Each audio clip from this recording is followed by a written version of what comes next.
Hello, everybody. My name is Deb Coviello of Illumination Partners, and I want to welcome you today to another episode or conversation of the Drop-In CEO Live Talk Media, where today I am joined by David Crysler. He is a business consultant helping business owners grow their business by finding and solving everyday problems. And David and I met on Clubhouse, another great networking platform. So, Dave, welcome to the conversation. Yeah, thanks so much for having me, Deb. Excited to participate with you and, kind of collaborate and share some knowledge to help people out there. All right. Well, thank you so much for being here today. This week's theme is about having difficult conversations with your team and various tips from both of us that have a lot of experience having those difficult conversations. But you know what? And we're going to talk a lot about it's hard. This is really a test of leadership to come to those points in your journey and pull out whatever those tools might be. Just a quick thing before we get going. So, Dave, weather today, what's it like for you in Michigan? Well, it's a typical, gray, gloomy day today, but it is in the 60s, which is nice. And, spring is upon us. So I can't complain. I got my first round of golf in last weekend, so I'm feeling good. Okay, golf, that's fantastic. I just finished up curling. Curling, yes, is an actual sport. You have to be a bit of an athlete. Our season came to an end, so I'll be picking up a little bit more walking and jogging and just spending some time outside and hopefully enjoying a similar spring. So just thank you. When I think about hard conversations, I just wrote an article this week on LinkedIn and my website that, being a leader, they just don't have a guide for you on how to have those conversations. I basically was developing the playbook or the guide while I was doing it. And I remember having 3 separate quality issues all at the same time. And unfortunately, as a leader, I had to roll up my sleeves, get everybody into the war room and say, stop everything. Stop everything that was strategically planned, meant to move the organization forward. And at the end of the day, yes, we got through all the crises, but it's really more about a leadership issue and how you help people navigate change. And I pulled out my compass point. I talk about the CEO's compass, the compass point of finding common ground and purpose, helping the people to maximize their performance, to address the quality issues, and leveraging their pride and their intellectual property. And ultimately, we got through it, but talk about it being so hard. So we have a million stories, but Dave, I'd love to open it up a little bit about your thoughts on this area, about how to have these hard conversations and any stories that you'd like to share. Yeah. I share the same sentiment, right? There is no guide for this stuff. This is not stuff that you learn in school, that you learn going to seminars, and it really does fall on leadership's shoulders. I mean, as I think back to kind of my career, one of my most favorite stories about having difficult conversations comes from one of the kind of young managers that we had on our team. And I say young because I was young at the time, but he was even younger. So I got to actually say that to somebody, which I always enjoyed. But this was a guy who was in management, in leadership, and had been for some time.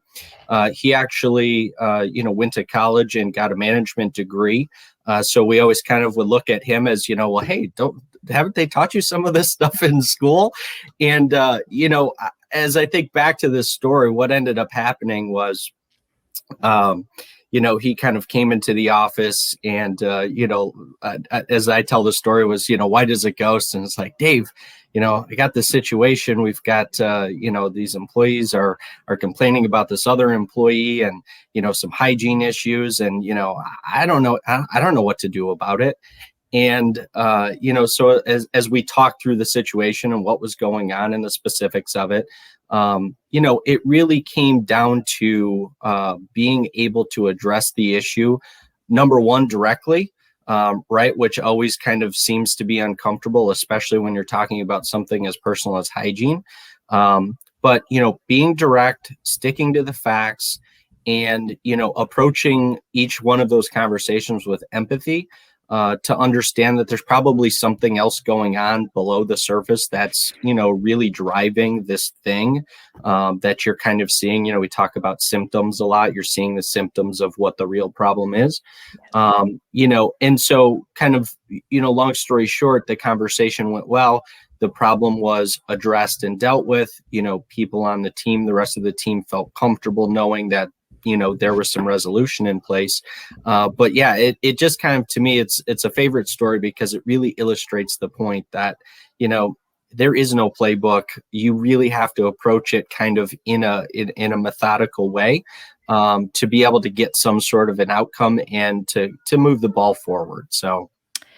Yeah, amazing story. And you get me thinking here about, first of all, it is challenging and you have to deal with the problem. And the longer you procrastinate, it deteriorates your leadership because others are watching that leadership. And if you ignore it or don't deal with it, then it reduces your credibility. And as a leader, credibility is one of the most important things that you need. And then you talk about, dealing with the challenge on two levels. You deal with it tactically because you identify, well, what is the expectation and what is the gap? And seeing if the individual actually recognizes the gap, but going a little bit deeper and understanding the human factors, there could be more, to your point, that we maybe need to deal with first, and then we can support them in addressing the gap. And you know what? I think people will probably respect you because you respected their humanity as well. Yeah, totally. I mean, as I think back and kind of, try to dissect all of the different things that, that you deal with from a leadership standpoint. And during my corporate career, I was involved with some, large businesses. So you had a lot of people on the team, you had a lot of differing perspectives and personalities and all of that. And, as I kind of think about all of that stuff, and you brought up about, kind of the human element, right? That the psyche behind all of it.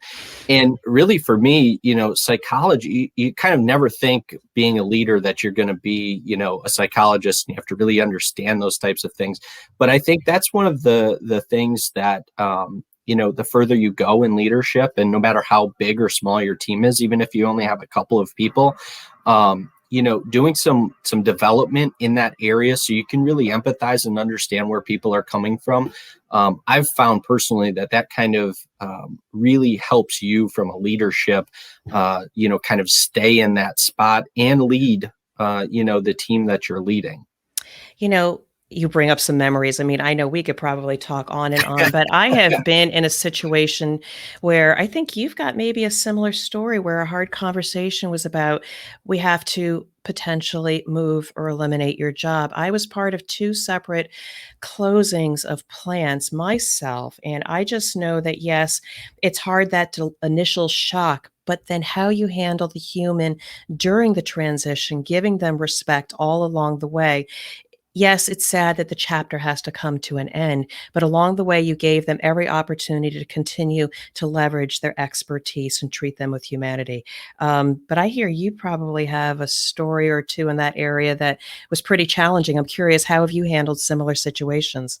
Yeah. As I think back, I one kind of, story pops up in my mind. And it was a facility that I was at for a couple of years. And unfortunately, we were, in a situation that we had to relocate that facility. And I kind of remember, the feelings that I had as I knew that I was going to be pulling a plant-wide meeting together and staring at, what ended up being over 100 people, in that meeting room and delivering that news. That facility was going to be moved, was going to be closed and going to be moved. And, and although that we gave people the opportunity to relocate, kind of me understanding that the majority of the people in that room had grown up in that, particular area. They had, families, extended families all in that area. That was going to be a big consideration of people, being open to that relocation. And I just kind of remember those feelings of, being nervous and just not knowing how the conversation was going to go. And, really feeling like, my gosh, here I am being the messenger, but this is something that, is ultra personal for all of the people in this room. And, and thankfully the conversation was received, I'm sure your experience as well.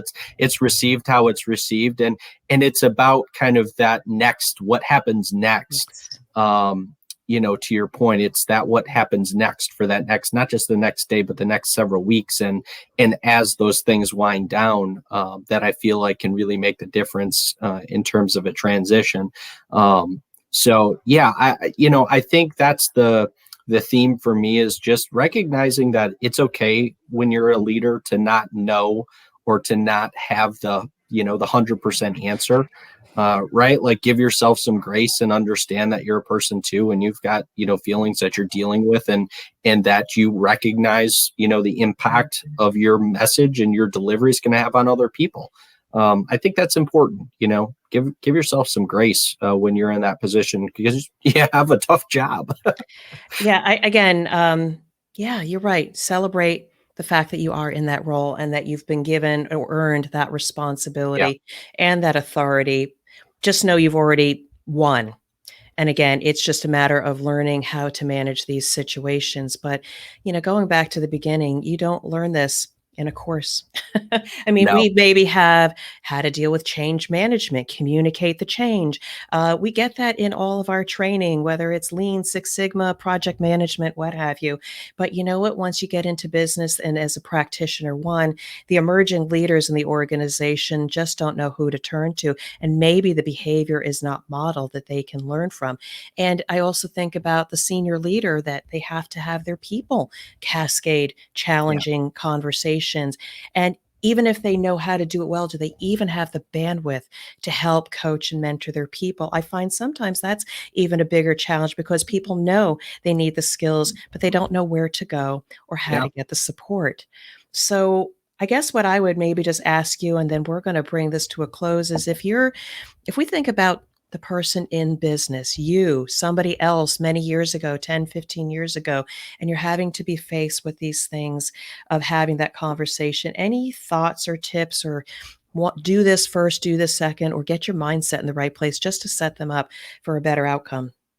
Yeah, I mean, two things kind of come to mind. Number one, if you're the person that's going to be, delivering or having difficult conversations, I like to say approach it, from the standpoint of being direct. You don't want to beat around the bush when you're going to have a difficult conversation. You want to be direct. You want to address the issue at hand. But you want to do that from you want to do that from an empathetic standpoint. Because more than likely there is something below that. And you're dealing with people, right? At the end of this, it's always you're dealing with people. So you want to approach it from that standpoint. But being direct, I don't want to say being short, but you definitely don't want to drag these conversations out. Those are kind of my three tips. And the other thing that really comes to mind is, if you are going to have a difficult conversation and you're not quite sure, don't be afraid to ask a senior leader or somebody else on your team to role play a little bit, right? Let's just run through this conversation quickly so I can get it in my mind how I want to present the facts, how I want to, come across as empathetic, and ultimately so we can resolve whatever this difficult conversation is going to be.